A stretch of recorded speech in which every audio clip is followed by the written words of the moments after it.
National Signing Day is in the rearview mirror. We'll evaluate the big day for oh, wait, it wasn't a big day. Tennessee signed just one player.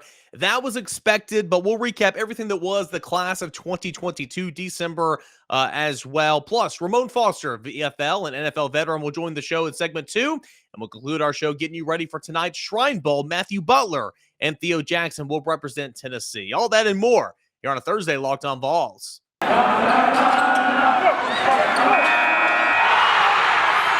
You are Locked On Vols, your daily podcast on the Tennessee Volunteers. Part of the Locked On Podcast Network, your team every day.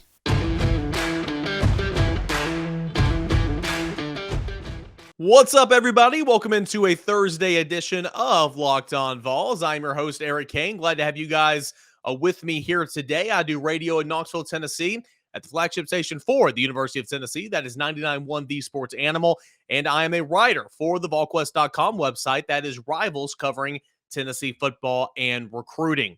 Like I said in the cold open, we'll talk a little signing day in segment 1, catch up with our buddy Ramon Foster in segment 2, and get you set for tonight's Shrine Bowl in segment 3. And I want to thank you guys for continuing to subscribe to the Locked On Vols podcast page. It continues to grow. Our goal is 1,000 subs here, and we are up around 250 in the first almost 2 weeks of doing the show. So thank you so much. Let's continue to get that number up, and new episodes premiere every single morning at 9 a.m. But most of all, thank you for making Locked On Vols your first listen each and every single day. It's Locked On Vols, your team, which is the Tennessee Volunteers, every single day. Okay, so Tennessee in the signing period yesterday, it's from now on out, February the 2nd on, anybody can sign now with the University of Tennessee. The dead period's over. Tennessee just had one player sign. And again, it was 3-star defensive lineman Jason Jenkins. We talked about him on the show on Monday about him being a commit, coming down for his official visits over the weekend and committing on Saturday. And we kind of broke down what type of player he is. I think he's a projectile player down the line. I think he's a guy that will really benefit from the strength and conditioning program, getting in here in the summer, and a couple years down the line, see what you have, right? He's got good frame, good size, 6'6", about 260, but needs to get a whole lot bigger. He's a really, really good and active hands, and I think that's very important for a defensive lineman. But Tennessee needed help at defensive line, and they went out and got the commit and eventually signed him yesterday on National Signing Day. So that's all that happened for Tennessee. That's pretty much all she wrote, right? It was a very kind of bland, non-climactic day for Tennessee on National Signing Day, but that's just the thing. I mean, that's pretty much what it is for every program. Now, there are going to be, and you saw some yesterday, some blue chippers, a couple 5 stars, some highly rated 4 stars that, will make their announcements on CBS HQ or, Rivals live stream or whatever, that hold out and want to evaluate their options over the winter months and all that. But for the most part, programs are getting the bulk, if not all, of its recruiting class done in December. So a lot of you guys listening right now may have treated the February signing period, which used to be known as just National Signing Day, truly as a national holiday. A lot of people don't like the early signing period, and that's fine. I get it, because it was such a big event in February every single year. I mean, I had a buddy, I tell this story all the time. I had a buddy that I grew up with. His name is Nathan Trower. He used to stay home. He used to fake sick every single signing day in February and watch ESPN's live broadcast all day long. I mean, that's how people viewed National Signing Day. Now the game changed 5 years ago with the introduction of the early signing period. I am a fan of the early signing period because for a guy that works in recruiting, it's good business year around. Because of the early signing period, now you have more, open dates that would have been dead periods throughout the year. The June open date is just, the month of June is huge for recruiting. The month of July is big for recruiting because that's when you get a lot of commits now. And then you also have these game day visits to where you can, you can bring prospects in, host official visitors, see these game days on throughout the season. Then you have 2 to 3 weekends in between the season, the regular season, and what is now the early national signing period. Those are huge as well, because then you just bring an influx of guys on campus, and then boom, you got the signing day. You're all done by Christmas.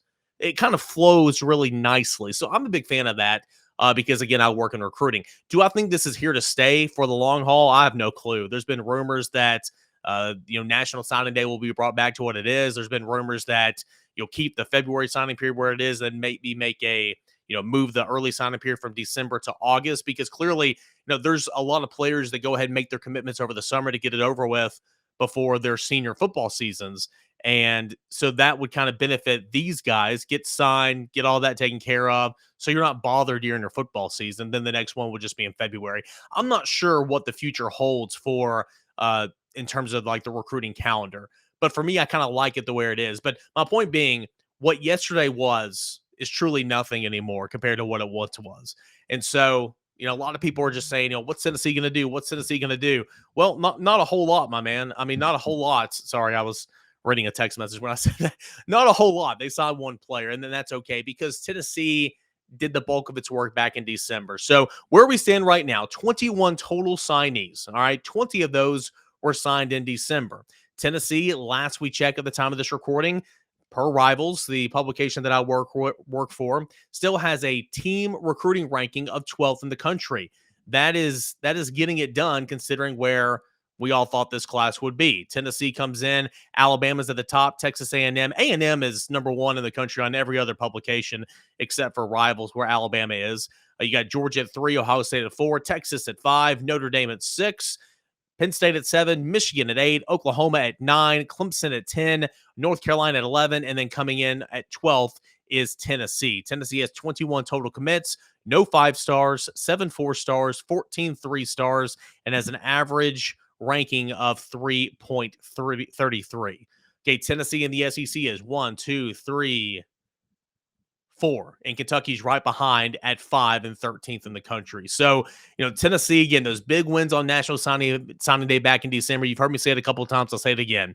The reason Tennessee is where it is because it took care of business. It signed all 17 commits coming into National Signing Day back in December. Signed, still delivered, and it won over 3 players. Justin Williams, the running back, 4-star running back from Georgia, where Auburn was beating down the door on the 11th hour.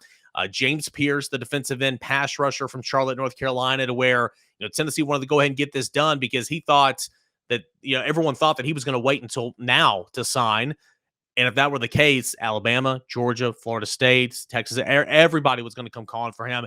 It was great by Tennessee to go ahead and get him signed in December to avoid all that. So you got Justin Williams, James Pierce, and then Tyree West, the former Georgia commit, former top 100 player in the entire country, 6'4", 280, a guy that is heavily rated, and a guy that can maybe come in and contribute right away. So getting those 3 to sign in December was huge for Tennessee. And the small portion of the fan base that was going after Tennessee, was going after Josh Heupel, was saying Tennessee can't compete with name, image, and likeness era and all that. When Isaiah Nayer flipped from Tennessee back to Texas during this, transfer portal window era, those are the same people that were just, singing the praises of Josh Heupel and staff for closing the way it did back in December. Listen, here's the thing. And I mean, recruiting, it's ever evolving. It's ever changing. Things change by the day. I've said that a million times.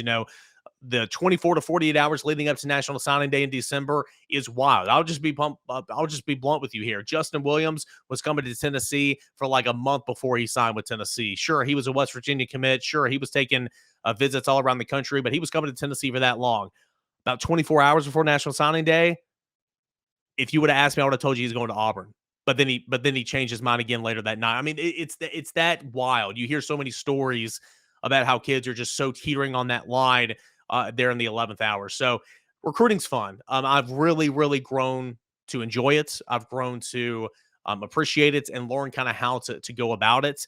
It's not for everybody, and I get it. I truly do believe that the accumulation of the one-time transfer waiver, the name, image, and likeness, and the transfer portal, just bang, bang, bang, all back to back, I think has turned some fans off to college football and really just the lack of amateurism to a certain extent. And I get that, but I think these are all good things for college athletes. It's just, I think it's tough going back to back to back and all that. So maybe there'll be some regulation with some of this in the future, but nonetheless, it's not here right now. We're learning as we go. But to wrap it all up, Tennessee didn't do a whole lot on National Signing Day yesterday, but that was expected. Signed one player, Jason Jenkins. Tennessee needed more help on the defensive line. It got help with Jason Jenkins adding its 3rd defensive lineman of this class. Tennessee will still look for an experienced defensive lineman in the transfer portal as the spring semester goes on. And there will be some more spots that open up for the University of Tennessee post-spring semester into the summer, and Tennessee will bring in more via the transfer portal. Looking for, if they can find one, a good offensive tackle, a defensive lineman, a linebacker, a cornerback. I mean, Tennessee needs help in a lot of areas, that's for sure. So we will see exactly how all that plays out. All right, I'm going to shut up here. We'll get Ramon Foster on. I'm really looking forward to the conversation I'll have with him. It was really, really good. So I will shut up after this read and we'll get right into it. BetOnline has got you covered this season with more props, odds, and lines than ever before as football continues its march to the playoffs, right to the big game here in a couple of weeks. BetOnline.net remains the best spot for all your sports scores, podcasts, and news this season. And it's not just football. BetOnline has the up-to-the-minute info on pro and college hoops, NHL, boxing, UFC, along with the live real-time updates of current games. Don't wait to take advantage of all these amazing offers available for the 2022 season. BetOnline, it is where the game starts. It's Super Week, and that's brought to you by GetUpside. There's no better place to get coverage of the big game than on the Locked On NFL podcast. Locked On NFL, Locked On Bengals, and Locked On Rams. They're going to be in Los Angeles all week long covering the big game. And a guy that has played in the big game before, a guy that's played in the NFL for a decade plus, a friend of the program. His name is Ramon Foster, of course, the VFL. Ramon, what's going on, man? Not much, man. Enjoying this time of the year because everything gets tight and everything gets a little bit better around the Super Bowl and the end of recruiting. So it's exciting. Yeah, it is a fun time of the year. Also, yesterday, though, it wasn't, it's not what it used to be. It used to be a national holiday, but was National Signing Day. And going through the archives here, I found this guy. Who is this guy? Oh, that's the old me. That's a tight end version of you, right? We're in 85. Yeah, that's the one that didn't want to put his hand in the dirt. I just wanted to catch the ball and hear my name called out. Well, certainly you learned to put the hand in the dirt, and obviously it paid off. Playing for the Steelers all those years.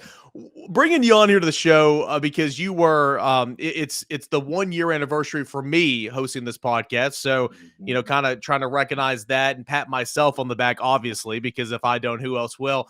You were one of the first guests we brought on, so I wanted to bring you back on. But also, Tennessee, you got a couple players playing in the Shrine Bowl later tonight, and way back when you represented Tennessee in the East-West Shrine Bowl. Can you dial it back and think about that experience for you and kind of tell us about it a little bit?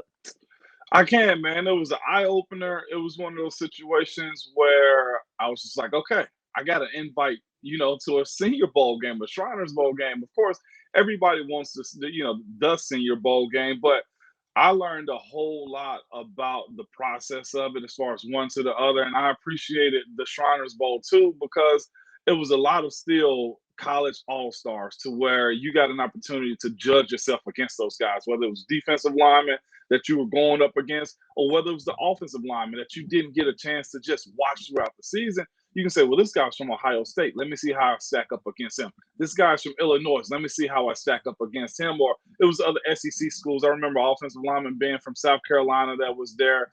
Tennessee State, there was a few guys that was from there. And it was just a cool entryway into what the business side of football was. Very competitive. I remember being in a situation where it's like, well, step up and take a rep because nobody else is moving around, or the idea that there were real scouts there that could actually be there and see you and talk to you and interview you. And it was a real eye opener to what the league was, being coached by guys who had been in the NFL also. Man, a lot of nerves, but it was worth it. And I encourage anybody, if you get that opportunity, do one of those both Shriners game. I think there might be an Under Armour, I think, All-American Bowl too for seniors. I feel like there's 3 now, but of course it's the Reese's Senior Bowl that everybody is in tune to also. Yeah, something I've really, harped on. Sure, you want to compete well in the game. You want to show out in the game, but it's the week of practice that, for the prospects that, you've got all 32, representatives there, or all 32 organizations that are represented there, multiple representatives most likely, watching one-on-one drills, watching 11-on-11, best on best. For you, do you think that, you took advantage of those opportunities and found yourself in camp because, not just because of an all-star game, but do you think that helped with you? It does help because this is at that point you brought up. I started gushing over you saying the one-on-ones. You get an opportunity to go up against guys that at least have a draftable grade or can get to that next level also. So seeing that and seeing the reaction of how you compete and beating a guy one-on-one, or not only that, it was my goal. I'll never forget. I wanted to start, that game. And I went to the sideline, and the coaches weren't super transparent on who was doing better because they can't be. They're the mediators of it all. And I remember after warm-ups before the game, I walked to the sideline, and it was Coach Howard Mudd was my offensive line coach, like Foster, if you know him. What are you doing on the sideline? And he just, told me to go start. And I was like, oh. It was, one of those, okay, next step. Oh, I can do this. I can be a part of this type of moments. And of course, the friendship that you end up having with guys, I think that was the start of the jersey exchanging and phone number exchanging era of what football is today. But it was a real cool event to be a part of, and for sure gave me a bit of a nod to be like, you can do this at this level. Now, would you say that, does everybody play? I would assume, now, I'm not an all-star game wizard. I haven't watched many of these. Does everybody play? Maybe not the same amount of snaps, but everybody plays, right? Yeah, everybody plays, and they try to split it up evenly as possible too. You want to go in with the group that scores for sure. You want to be a part of the group that if you have a long drive, then you're done for the game type of idea. I never forget, I think I ended up sitting out most of the fourth because we had done well and played a whole lot more reps than the other group did. So everybody gets their fair shot for sure to be on TV and make plays. Where was your bowl game destinations? Now, this year's Shrine Bowl, it's in Las Vegas. So, I mean, they're living it up right now. Where did you play? We were in Houston. I think that may be the headquarters of the Shriners also. So it was in Houston. It was a real cool event. They set us up really good. So treated us like it was a college type bowl game too. So you look at this year's representatives, and again, the Shrine Bowl is going to come up tonight, 8:00, and you got Matthew Butler. And then earlier this week, Theo Jackson was added to the roster, I think before Monday or Tuesday's practice. So a late addition, but you have Matthew Butler and Theo Jackson representing Tennessee. When I look at a guy like Matthew Butler, and probably the same for Theo Jackson, but Matthew Butler has been getting rave reviews all week long at the Shrine Bowl practices. I spoke with many people that run the organization. They said he's been one of the best ones so far. I feel like he's a guy that can play himself into certainly a draftable player this week. Oh, no doubt about it. And if so, I'm not sure what's the overlap of the Senior Bowl as opposed to the Shriners, but he may end up getting an invite to come to the Senior Bowl. I know he's got the invite to the Combine and whatnot, but that's where you want. Who was it? It was a kid from, I forget what college he was at, but he ended up getting an invite to the Senior Bowl also. If for anything, maybe they want to see him in a practice setting after the game if he's up for it.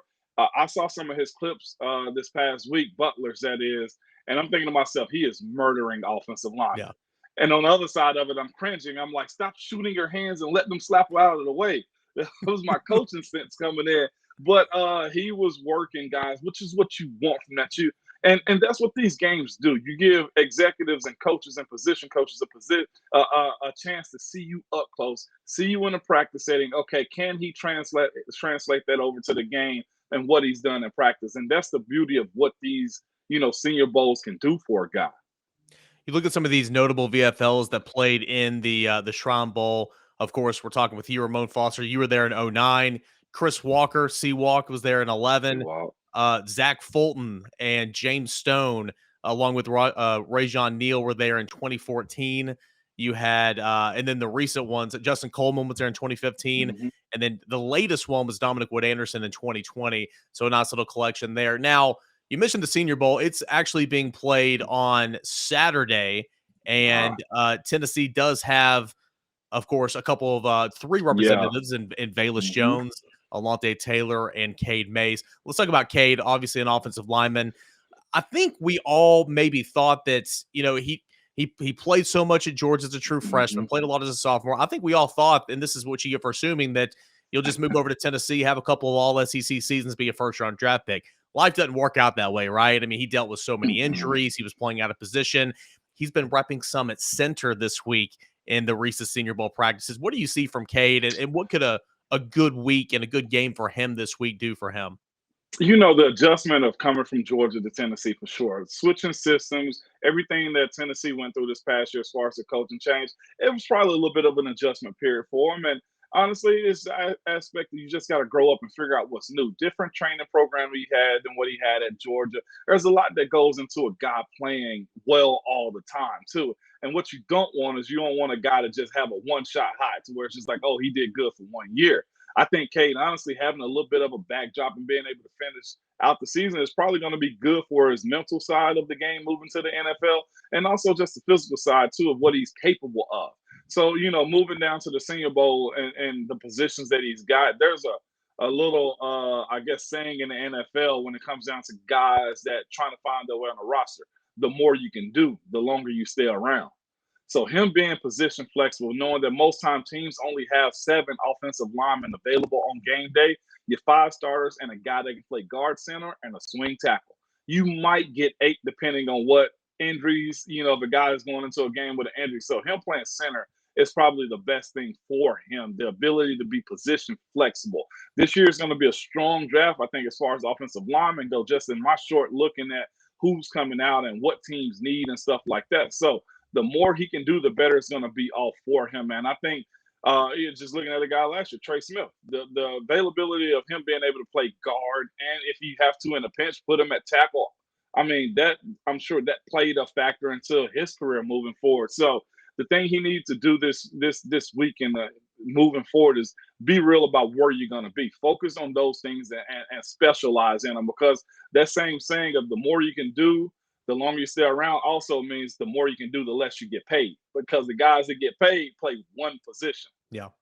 Yeah, you're exactly right. A couple more things, man. When you brought up Trey Smith there, all throughout the draft process last year, the player comp for Trey was you, man. I mean, everybody kept mentioning you, and I know you're smiling right now. How does that make you feel when they're comparing a guy who you and I both just think's a stud to your game, and obviously named the all-rookie team? Pro Football Focus, I'm sure you guys talked about this on J. Martin Ramon, graded him out as the number 11 guard in the entire league this year as a rookie, the top rookie. How do you think he's played as a rookie so far? Trey's my guy. I mean, we've actually talked throughout the season. He's asked me to look at some of his film and tape and stuff like that, because he's a sponge and he understands that the game, the physical part of the game is going to take care of itself. The mental part is where young guys got to figure out who they are in this league. And that's what Trey figured out. He saw, look, be nasty, finish plays, and not be I guess, a liability to your team. And he's did all of those things this year. And the best thing about his position too, what I'm more proud of, and I got to tip the hat to Kansas City and their training staff too, available for all 17 games. Yeah. And I'm just looking at the teams that I watch, and I'm like, you could have used Trey. You could have used Trey. You could have used Trey. And the fact that we all knew this, and I know people think Tennessee fans are crazy and just, out of their minds, but when you know good ball players, you got to say, hey, that guy can play. And the same goes for Juwan Jennings and what he's doing also. There's a bunch of guys that are in the league from UT that, whether it was the system or the coaching culture that they had, that kind of held them back a little bit. And Trey is one of those dudes, man, that shined this year. And I'm hoping that actually puts a light on the guys that's behind him at Tennessee, whether it's Cade or his brother, or whether it's, anybody that's across the line. Like, look, there are some dogs at Tennessee, and Trey is just one of the many that's behind them. So him doing that, I think, helps out everybody else that's behind him, or somebody that might have another health issue the way that he did. So if a guy can play, give it to him. And Trey straight up balled this year. So many people reached out to me about him after the fact. Try to tell you, right? We all tried to tell you. We did. Hey, last thing, man. I mean, it's just the pure craziness that's going on around the NFL right now. It's always crazy, of course, but it makes you appreciate a great coach when you have one. Mike Tomlin, obviously a fantastic coach. Who is going to be the quarterback of the Pittsburgh Steelers next football season? Man, it's so many options. The VFL and me want to say Josh Dobbs, and I truly believe that. But of course, there's a process, and it's got to work itself out. They got 3 young guys on there: Dwayne Haskins, Mason Rudolph and Joshua Dobbs, who is our VFL heartbeat, okay? And if given opportunity, all of them can shine. The thing about having a franchise quarterback, too, is they get most of the reps. So the young guys really don't get that opportunity. This will be the year right here in which they actually get those opportunities to compete with the ones and actually say, look, we're trying to start in this NFL. So if I was to say who's going to be the quarterback, I really have no idea because there's been pictures, of course, me following Steelers Twitter that shows Coach Tomlin talking to the quarterback from Liberty, which they can do because they're all at the Senior Bowl and everything right now. It's just a matter of who's going to be the best person to manage the game in a game setting for those guys. I'd love to say one or the others, but truthfully, I have no idea. You got a first rounder in Dwayne Haskins, you got a second or third rounder in Mason Rudolph, and you got a stud in Joshua Dobbs, who's a fourth rounder, who's one of the smartest guys I know and actually been the right-hand man to Ben the last few years. So we'll see how it shakes out. Jimmy Garoppolo is not going to be in San Francisco next year, so that could say be that. I mean, Aaron Rodgers, maybe. I can say that, right? You'd be for that. There's reports around Nashville that Aaron Rodgers buying land in Brentwood. So who knows now? If he get a house built before the 2022 season is, then he really might have some power pull here. A great stuff here from Ramon Foster, the VFL. You can catch him and Jason Martin on J. Martin Ramon every single morning, 104.5 The Zone. They're on the air from 6 to 10 Central Time. And follow him on Twitter. You see the handle right there on the YouTube page at Ramon Foster. Ramon, thanks so much for some extended time. Awesome stuff. And we'll get you back on here soon to talk NFL draft some more, okay? Anytime you need me, Kaner. All right, brother. That is Ramon Foster. Fantastic job. He has just blossomed into a radio personality, and you got to be personable to do that. Ramon Foster is doing a fantastic job in his second career. Okay, we'll come back and tie a bow on this Thursday show, but I want to remind you guys about this incredible app that everyone who buys gas needs to know about. It is GetUpside. My listeners are earning cash back for every gallon of gas every time they fill up. Just download the free GetUpside app in the App Store or Google Play right now, and while you're there, use the promo code SCORE for 25 cents per gallon or more on your first fill up. Cash back. Don't pay full price at the pump anymore. Get cash back using the GetUpside app. Just download the app for free and use promo code SCORE for 25 cents per gallon or more on your first tank. Some people who drive are earning, as much to $200 to $300 back a year in cash back, and there's no catch. The cash back gets added right to your account. You can cash out at any time using your bank accounts, PayPal, e-gift cards, Amazon, and other brands. Just download the free GetUpside app and use that promo code SCORE to get 25 cents per gallon or more cash back on your first tank. Again, that's promo code SCORE at GetUpside. Welcome back into segment 3 of a Thursday show. It's going to be short and sweet here because we went along with Ramon Foster, but any chance we get other people talking more than myself, I think we can all agree that that is a good thing. Wanted to go through and read off some players who have played in some of these all-star games. We're talking all-star games a little bit with Ramon Foster. You've got the Shrine Bowl coming up later tonight, 8 o'clock. Theo Jackson and Matthew Butler will compete for the West squad, so you can catch that. I believe it's on the NFL Network coming up tonight at 8 o'clock from Las Vegas. It's part of the NFL's Pro Bowl week this week at Allegiant Stadium. So some Tennessee players in the past who have played in some of these all-star games. So I mentioned some of those with Ramon there about the Shrine Bowl, and I want to go through some of these again here. I'm going to go back to some of these that are more noteworthy, at least to me, maybe. I mean, obviously, you guys will know more than I do. Some of you guys are a little bit older than me, but Tim Irwin, who is a part of Sunday Sports Sound Off on 99.1 The Sports Animal on Sunday mornings after football games. The lawyer, he was a part of the Shrine Bowl back in 1981. You have Scott Gallion was a part of the Shrine Bowl back in 1996. Jeff Hall in 1999. There's been more. I'm just going through some notables. I mentioned Omar Hand in 03, Casey Clausen, Gabriel Wilson, Rashad Baker. Those were the trio in 04. Jason Hall in 06, Jason Swain in 07, Jonathan Hefney in 08, Ramon Foster in 09, Chris Scott in 2011 or 2010, Chris Walker in 2011, Torrin Poole in 2012, and then the trio of Zach Fulton, Rajon Neal, James Stone. Two of those three, had some lengthy NFL careers on the offensive line. Those were Tennessee's representatives in 2014. Justin Coleman, he's done well. He was there in 2015. Ethan Wolf, who's still clinging to NFL rosters, was the representative for Tennessee back in 2018. Kyle Phillips in 2019, and then Dominic Wood Anderson back in 2020. No representatives for Tennessee last year. Following last football season, of course, I think the game got canceled, if I'm not mistaken, because of COVID, but I'm not sure. Don't quote me on that. But now Matthew Butler and Theo Jackson are here in 2022. What about the Senior Bowl? Well, Tennessee obviously well represented in the Senior Bowl as well over the years. And I'm not going to go through every single name, but I'm going to go through a lot of them. We'll go back and we'll work in reverse order here. In 2021, you had Josh Palmer and Trey Smith. Both of those guys ended up being drafted. In 2020, you had Juwan Jennings and Darrell Taylor. Of course, Darrell Taylor wound up being a second-round pick, and Juwan Jennings was drafted 7th round. Didn't play in the season 2020, but has found his niche in that 49ers offense here in 2021 as a really a third-down option at wide receiver. 2017, so no representatives in 19 or 18. Go back to 2017, you had Joshua Dobbs. Ramon Foster spoke on him, as well as Cameron Sutton. In 2014, Juwan James and Daniel McCullers. Daniel McCullers played in the NFL for a while, and Juwan James, if I'm not mistaken, is still playing. He has battled injuries after injuries. He opted out in 2020. He hadn't played in a minute, but man, he was a good offensive tackle. Hopefully he can come back and finish off his career the right way. You had Michael Revere in 2013 and Dallas Thomas. Malik Jackson, the mayor, right? The mayor of Saxonville for the Jacksonville Jaguars for a long time. He was in 2012. Luke Stalker, who, goodness gracious, he just continues to play football. Luke Stalker, the infamous 4th and goal run in London for the Tennessee Titans in the 2019 season.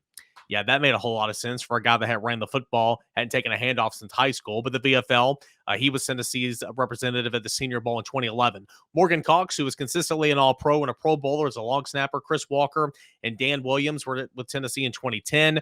Robert Ayers, who is now coaching in the Knoxville area. He was the MVP of the Senior Bowl back in 2009, along with Arian Foster and Anthony Parker. In 2008, Eric Cain was the MVP of the Senior Bowl, along with Brad Cottom. 2007, Aaron Sears, Jonathan Wade. 2006, Cody Douglas, Paris Harrelson, Jesse Mahalona, rest in peace, and Albert Toina. Man, these are some names from my childhood. 2005, Dustin Colquitt and Cedric Houston. 2004, Scott Wells. 2003, Rashad Moore and Julian Battle. 2002, Will Bartholomew, Will Overstreet, Travis Stevens, Fred Wary.